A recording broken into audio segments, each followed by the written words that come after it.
Good morning. আজ March মাসের 5 তারিখ আর আমি এই মুহূর্তে আছি জম্মু কাশ্মীরের পেহেলগামে। গতকাল থেকে পেহেলগামে এসে পৌঁছেছি। গতকাল পেহেলগামের যে বিভিন্ন স্পটগুলো আছে ট্যুরিস্ট, বেতাব ভ্যালি, আরু ভ্যালি, চন্দনবাড়ি, সেগুলো সব ঘুরে দেখেছি। আর রাত্রিতে আমি ছিলাম এখানে স্নো ভিউ রিসর্টে। আমি জাস্ট সকালবেলায় পেহেলগামের চারপাশের দৃশ্যটা একটু তোমাদের সঙ্গে শেয়ার করছি, দেখিয়ে দিচ্ছি। দেখো কেমন লাগছে। চারিদিকে বরফে মোড়া, চারিদিকে পাহাড়গুলোর উঁচু উঁচু শৃঙ্গগুলো সব বরফে মোড়া। আর আমরা আছি এই যে সামনে যে বড় বিল্ডিং, এই বিল্ডিংয়ে নিউ স্নো ভিউ রিসর্ট। আর এই রিসর্টে হচ্ছে কাল রাতে আমরা উঠেছি। এই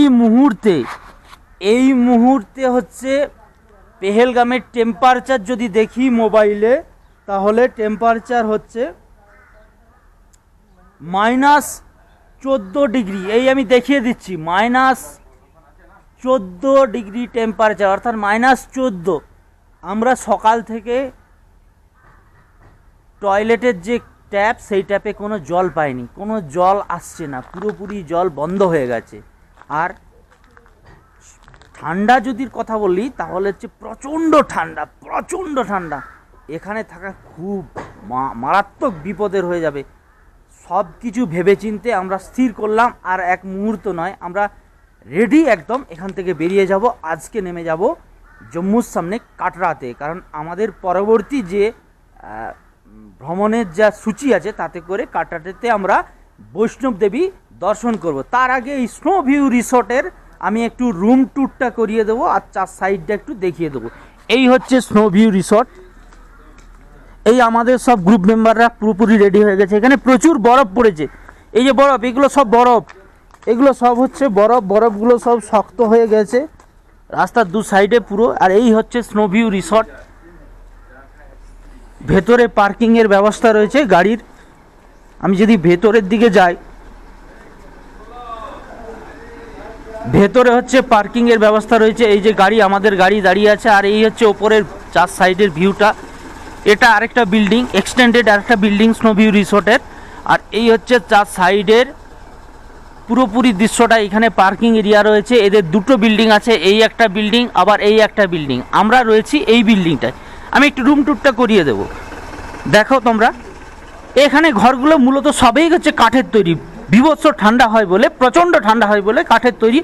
আর আমরা রয়েছি এইখানে 110 নাম্বার রুমে।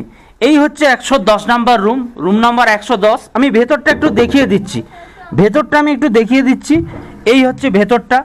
কালকে এই রুমেই আমরা রাত কাটিয়েছি। এই হচ্ছে ভেতরটা।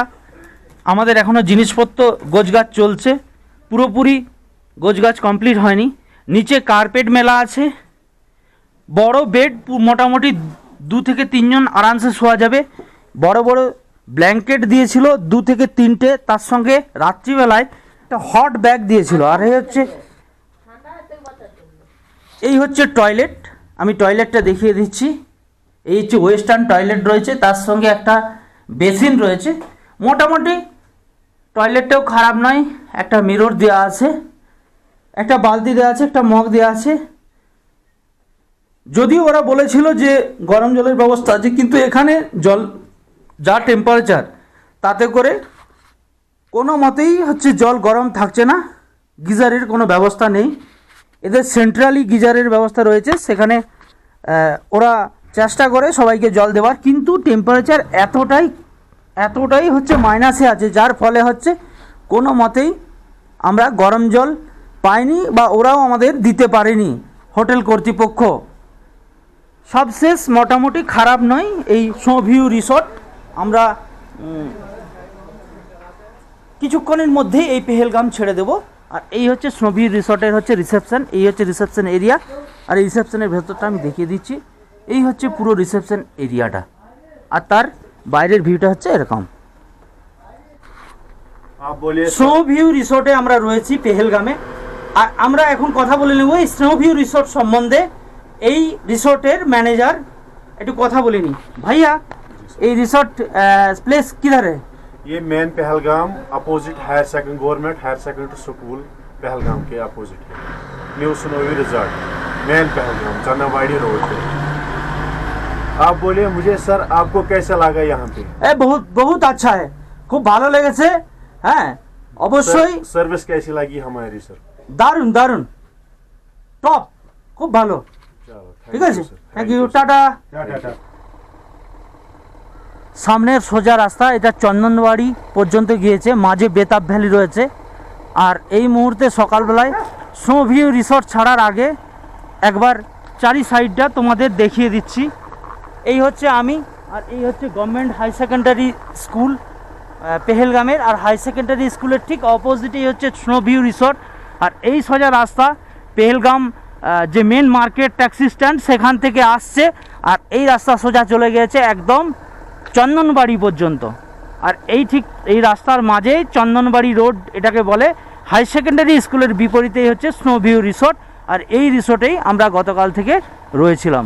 প্রচণ্ড ঠান্ডা, তাই আজ থাকার প্ল্যান থাকলেও আমরা সেই প্ল্যান কাটছাট করে আপাতত এখানে ছাড়ার সিদ্ধান্ত গ্রহণ করেছি এবং নিচের দিকে জম্মুতে ফিরে যাওয়ার আমরা প্রস্তুতি নিয়েছি।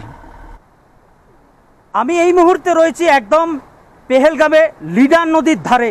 আর এই হলো সেই পেহেলগামের বোর্ড, আর এই কলকল রবে লিডার নদী বয়ে চলেছে। আমি এই মুহূর্তে পেহেলগামে রয়েছি, আর চার সাইডের ভিউটা একবার দেখিয়ে দিই পেহেলগামের। এই হচ্ছে অবস্থা, আর এই যে লিডার নদী বয়ে চলছে কলকল বেগে, চারিদিকে বরফ, চারিদিকে বরফ। আর এই হচ্ছে পেহেলগাম, এই হচ্ছে ভিউ। আর এই সামনে রাস্তা, লিডার নদীকে সাথে নিয়ে এই রাস্তা চলেছে চন্দনবাড়ি পর্যন্ত।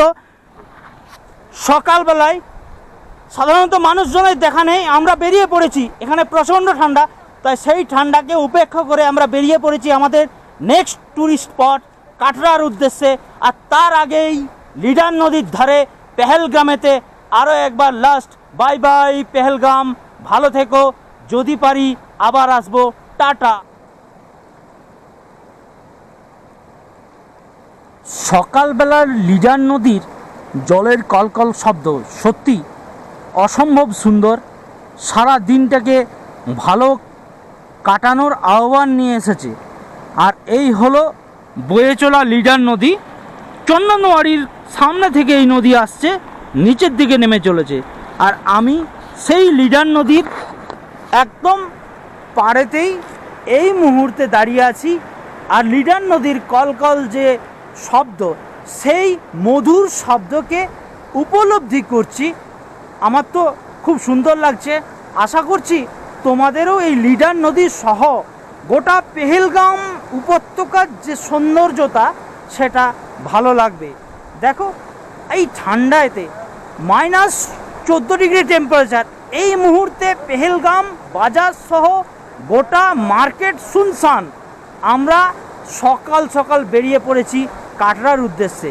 আর যাওয়ার পথে রাস্তার সাইডে লিডার নদীর ধারে আর না থাকতে পেরে লিডার নদীর সৌন্দর্যতাকে উপলব্ধি করার জন্য বাধ্য হয়ে ড্রাইভার বাবুকে বললাম গাড়িটা দাঁড় করুন, এবং নেমে চলে এলাম লিডার নদীর কোলে। আর এই মুহূর্তে লিডার নদীর জলের যদি অবস্থা দেখি তাহলে একটু দেখিয়ে দিই, দেখলে তোমরা বুঝতে পারবে কি অবস্থাটা। -14 ডিগ্রি টেম্পারেচার। আর এই হলো লিডার নদীর জল, যে জলটায় আমি হাত দিচ্ছি, এই যে হাত দিচ্ছি, এই জলটা বরফ হয়ে গেছে। এটা বরফ হয়ে গেছে পুরোপুরি। আমি দেখাচ্ছি, একটু ঠুকলেই ভিতরে চলে যাবে। এই দেখো, এই দেখো, লিডার নদীর জল বরফ হয়ে গেছে পুরোপুরি। আমি হাত দিচ্ছি, জলের উপরে বরফ, পুরোপুরি বরফ। -14 ডিগ্রি টেম্পারেচার।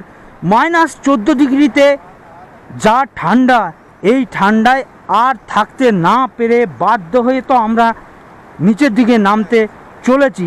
তার আগে একবার দেখিয়ে দিলাম যে লিডার নদীর জলের যে স্রোত এবং লিডার নদীর জলের বর্তমান যে অবস্থাটা, অর্থাৎ বরফ হয়ে যাওয়ার যে দৃশ্যটা, সেটা তোমাদের সঙ্গে শেয়ার করলাম। কেমন লাগলো তোমরা অবশ্যই আমাকে কমেন্ট করে জানাবে। আর আমি এই মুহূর্তে পেহেলগামে লিডার নদীর ধারে ঘুরে বেড়াচ্ছি।